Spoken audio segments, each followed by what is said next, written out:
welcome back to my channel. This is Amber's World. If you are new here, welcome. I'm so glad that you made it. I'm so glad that you found me. And if you are not new here, welcome back. Glad to see you, fam. David Merritt, Pastor David Merritt.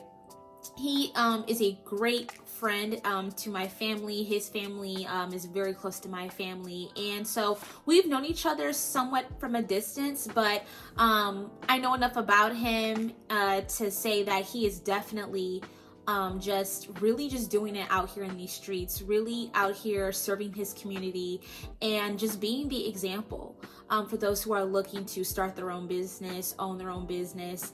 He definitely has a lot of wisdom to share. If you want to get to know more about these businesses that David is involved in, please make sure that you check the description box. All the info will be there.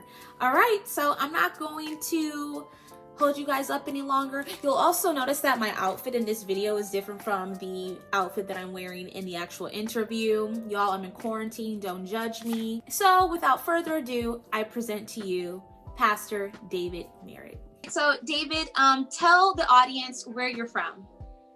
So born in Detroit, Michigan, spent most of my youth growing up in West Bloomfield, but Metro Detroit. And what's your academic background? So went to West Bloomfield High School. I had the pleasure of going to the University of Michigan, go Blue, and have a bachelor's degree in sports management. And what would you say was your favorite part about college life? I went to Michigan with hopes of making the basketball team, and had to try out 3 times, but eventually made it. And so not that I was a bad student or anything, but really that experience of playing basketball and going from a walk-on, when I finished up, I had the pleasure of being a captain. And that still sticks with me today, knowing that despite challenges and despite obstacles, that if you work hard, believe in God, and trust Him, and eventually it's gonna work out. And so just that mission and that vision to accomplish something as a team outside of your own personal ambition was very important for me to learn, and taught me a lot about leadership. And so I'll say that's the most beneficial and memorable part about college for me. You can start from wherever, but could you just break the audience down your journey post-college and into your career? Yeah, I'll say this to start. I don't think any of this would be possible if I hadn't surrendered my life to Christ, like really surrendered it. Coming out of college, I was a very poor witness for Christ. Even in high school, it wasn't that I wasn't saved. It was just I felt like it was more important for me to be, considered cool and to do what everyone else was doing, and that just wasn't. It truly wasn't me. I was almost a compilation of what other people thought was cool, and like that was who I was, instead of just being who I knew I was supposed to be. And so getting out of college, went through some stuff, and eventually it was like, and I had said this multiple times, many Sunday services, like, Lord, Lord, my life is yours. But I didn't really mean it by like Tuesday or Wednesday. It was back to doing what I wanted to do. But I remember one Sunday, it was just like, no, like, this is it. Like, my life is truly in your hands. And, from that moment, not to say I haven't, sinned or haven't slipped up or had challenges but really from that moment, from that true yes, my life has like never, ever been the same.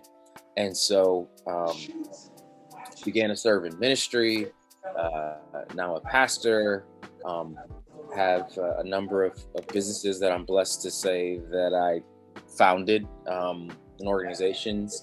And to put it all together, yes, there's a fashion company, and yes, there's a nonprofit, and yes, there's a coffee shop and some other, but it's all about serving people. It's all about finding innovative ways to impact people and to serve them.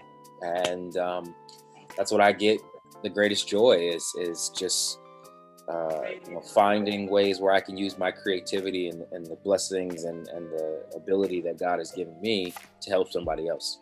And I think you can still do that in a for-profit business. You can do that in a nonprofit business. You can do that in whatever endeavor you go into. But really focusing on people and how you meet their needs, I think is one area that I'm so blessed and honored that everything that I do revolves around that. And so it's a lot of work, but it makes it easy because of the mission and the purpose behind it. Did you have any mentors, anybody that you looked up to that kind of helped guide you in this process?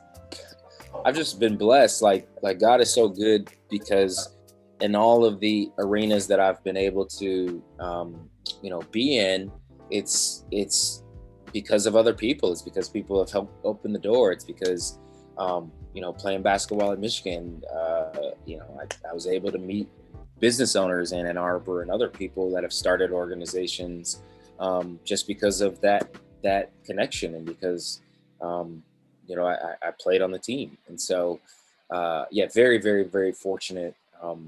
As we started this business, one of the first people I was able to meet was the founder, Paul Saginaw, one of the founders of Zingerman's, and still to this day, it's one of the closest business and partnership organizations that we have. And it just started from one meeting as a 22-year-old kid coming out of college. And so, multiple people. Alice Thompson from Black Family Development, starting a nonprofit organization and not necessarily knowing how to do it and what to be focused on, and just to glean information and wisdom from those types of people have definitely allowed us to be in the position that we are today.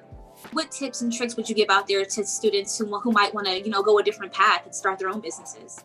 Yeah, I would say there's a few things, and this changes definitely as you are at different stages. But I think number one, accountability is so critical.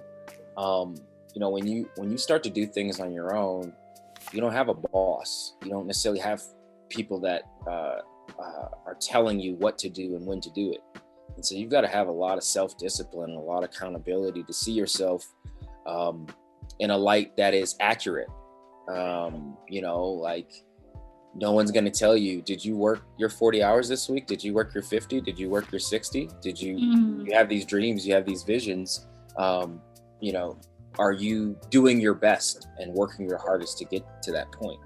And so you have to be your own coach. You have to be your own boss. You have to discipline yourself when you don't do what you're supposed to do. And so I think that's really critical in having the self-discipline and the accountability to have those conversations when you're not doing all that you can. And then second, I think it's important to really find a problem and use your business or use your vision to solve that problem. And so I think a lot of times it could be accurate that the things that we enjoy, the things that we're passionate about can be businesses. But just because I am passionate about something doesn't mean that there's a market for what I'm passionate about. And so really being customer focused and people focused, understanding what your business, what problem it's solving and what need it's meeting, and knowing those people and trying to understand them and what they believe. There's a video out by Simon Sinek that says people don't buy what you do, they buy why you do it. And so the last one is like really knowing why you want to start a business. Do you want to start a business because you want to make a lot of money, which I think is fine, but is that the reason, or is there other reasons that are going to be pushing you? Because there may be some days in which your business does not look successful. There may be some days in which your sales do not indicate that you should be in business. And are you going to stop when that is the case? Or are you, so driven and so passionate about what you're doing that you're going to say, oh, I didn't make any sales today. What is the reason? Let me check this reason. Let me come up with some potential solutions, and I'll be back tomorrow. Like, so really knowing why you're doing it, I think, is going to be critical, because that's what you're going to have to lean back on when things don't look like you want them to. I remember like walking into some offices, like, and somebody was so generous. He was an entrepreneur. He's like, I believe in your vision, man. Here's $4,000. And I was wow. I was like, what? He was like, here's $4,000. Like, I want to see you be successful. And I was like, okay, this is how easy this thing is. You just go into people's offices and you ask them, you just say like, you know, here, invest in me. Like, and that's what works. And so I started going to people's offices like with that sort of mentality. And it didn't start to go as well as that first one went. And when we launched, it didn't have the type of response that I thought it was going to have.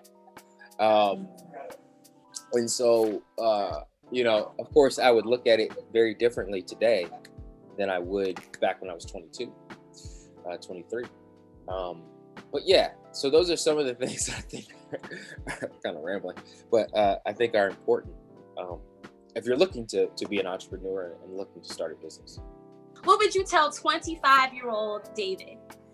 What we're trying to do as young people, we're trying to find ourselves. But I truly believe until you find Jesus truly, then he begins to reveal unto you who you really are. Like, we have an idea, we have somewhat of an idea, but we don't know. Like, he knows us more than we know ourselves. And so when we start to learn truly about him and really see him for who he is, then he starts revealing unto us what our true purpose is and what we're supposed to do on a daily basis. And I think a lot of young people, you know, we get antsy because we want it or want something, or we feel unfulfilled. And to be honest, we will never be able to fill that space, because the space is actually him. It's him. Yes. And so that's my encouragement for young people. Like I think we want things and we want accomplishments. And I truly believe we'll always be chasing the things and the accomplishments if we don't first put him in his proper place, which is the head of our life. Black History Month, which is the reason for this interview. So, real quick, what is your favorite part about Black culture? That the luxuries and the privileges and the opportunities I have today, if I were living in a different era, I probably would not have. And people have died. You know, people have given their life for me to have this era of normalcy, where I can walk into a building and drink from the same water fountain that someone else did not have that luxury. And so when it comes to voting, when it comes to whatever it may be, try not to take it lightly, just to know that like people died, people gave their life, they dedicated their life so that our generation, and is it perfect? By no means, but I think it understanding that you have this responsibility to continue those types of things. I think you only get that perspective by looking back and just thanking God for the lives of people that dedicated their entire being so that we one day could have the freedoms that we have today. Awesome. Well, that is a perfect way to end this interview. But before we go, I don't know if you've seen these previous interviews yet, but one thing that I do for all my interviews is the rapid fire round. Okay. So, I haven't seen this. So cats or dogs? Neither. Whoa! Not an animal person. Oh, okay. Like, but not if I was going cats or dogs, definitely dogs. Okay. Interesting. Japan or Nigeria? Ooh. I'm not a big traveler, but those are two places I would love like equally almost to go. I've always wanted to go to Japan, and Africa is definitely on the list as well. I'm gonna go to Nigeria though. Crab legs or bacon? Can it be this or that or and? Like crab legs and bacon, like just wrap the meat. You have to choose one. You have to choose one. You have to eat one thing for the rest of your life, David. Which one is it? Gosh, those are two of my favorite things. I'm gonna go bacon. I'm gonna go bacon with that, even though I really love crab legs.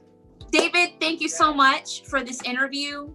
I appreciate you. Thank you for being so gracious with your time. I cannot wait to release this. I feel like this is definitely one that people are going to be looking forward to. Thank you for the wisdom and the gems that you dropped. And and guys, thank you so much for checking this out. Stay tuned for the next interview. Please comment below and let me know how you felt about this interview. All right, David, thank you so much. Thank you for having me. Appreciate the opportunity.